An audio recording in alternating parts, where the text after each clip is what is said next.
Time is arguably your most valuable resource, especially when you're an entrepreneur. As it turns out, people who are trying to harness their time better through productivity tools are actually wasting more time than they think. Surveys have shown that people use between 28 and 35 apps just to complete basic work tasks. People are using so many different applications and they're kind of live with a scattered brain that they're trying to figure out what's the important information, what are my to-dos. My name is Marc and I like to call myself as the head coach of the company, and I work for Nook, which we're building a pretty cool app. My name is Chad Carlson. I lead product at Nook. Marc, Chad, and the rest of the team behind Nook want teams to focus on what they do best without getting bogged down with other tools. To make a product focused on coordination, you need a pretty coordinated team. In this week's interview, we're looking at how Marc and Chad are looking to take over a 7 billion annual download software niche.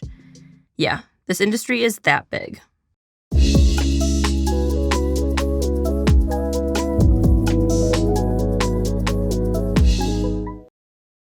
Can you tell us a bit about Nook and the history behind it?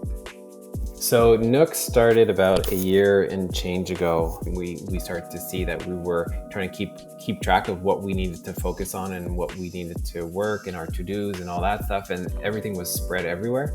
And then as we were getting feedback from users as well, they started to indicate very similar trends, users of our calendar app. So, as a small company, you have to go for the stars, right? And sometimes you have to wonder, am I climbing up a tree to get to the star, or am I building a rocket? And we figured that maybe we were on a plane, but we needed to be on a rocket. We started to figure out that the main problem is actually around coordination, and where coordination happens is around calendar. So then we said, you know what, let's build a really better calendar app for people that work in a remote environment. And that's where kind of Nook Calendar came to fruition. And this product is still not out. It's going to be out in the fall, and super excited about what we're working on right now. Yeah, it's been a really interesting journey. And I think the one thing that makes the team special is how eyes open we are to the opportunities and not being fearful to change direction as needed.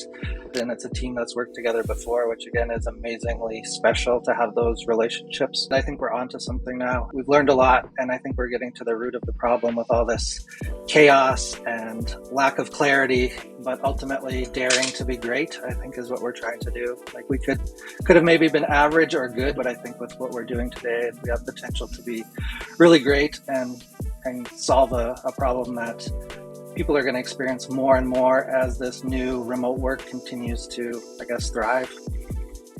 What have the pivots for Nook looked like, and how do you navigate those?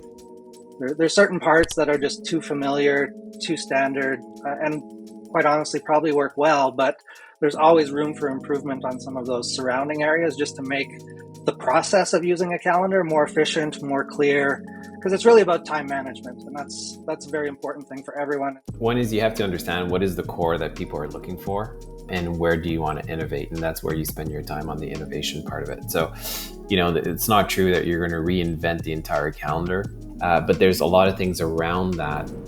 What's the information in the calendar event? Can a lot of information can be put there? Is there more interactions that can be done? Can you share more statuses with colleagues and stuff, collaboration, things like that? Those are more hidden things where you can innovate quite a bit. So that's kind of where we decided to kind of strike the balance between the areas of innovation and where you can change things quite a bit to the areas that you cannot change things. Nook started out by reassessing the calendar, but their market research led them to expand their features, and it couldn't have had more relevant timing. People are really spreading themselves thin across multiple apps to accomplish their daily tasks and goals. Harmony's survey of 900 professionals shows that workers often get overloaded with all those tech tools. 67% of them would like to have everything in a single window. So I'm a strong believer in sunk cost. And sunk cost is you always make the best decision for the future, independent of the investment you made in the past.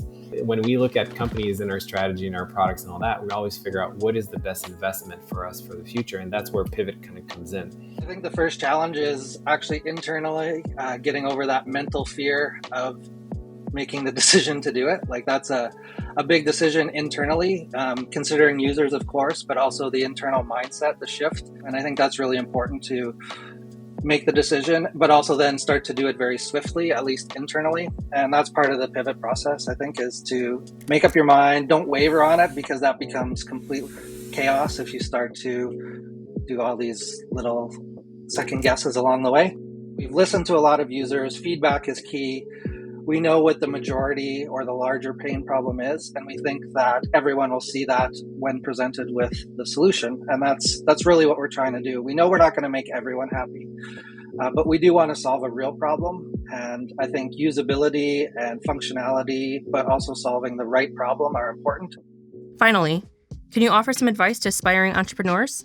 Taking care of yourself, sleeping, probably the most important thing, because it keeps your head straight, keeps you more productive. You know, people talk about work-life balance, whatever, but to me, it's about making sure you're in a good headspace. And yeah, you're going to work long hours, but if you're enjoying what you're doing and you like the people with it, you won't feel it. But also take time to do the stuff that are outside of that. You know, spending time with your family, sleeping, eating well, exercising, doing those things, super important as an entrepreneur.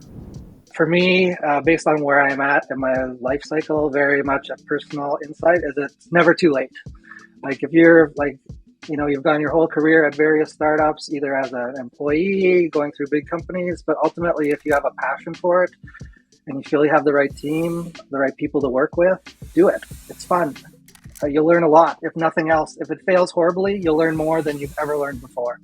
So go for it. And if it's not the thing for you, there's always other opportunities. Like it'll happen, especially if you're the type who's considering going into do a startup on your own. You're probably the type who's going to be able to find employment elsewhere if it comes to that.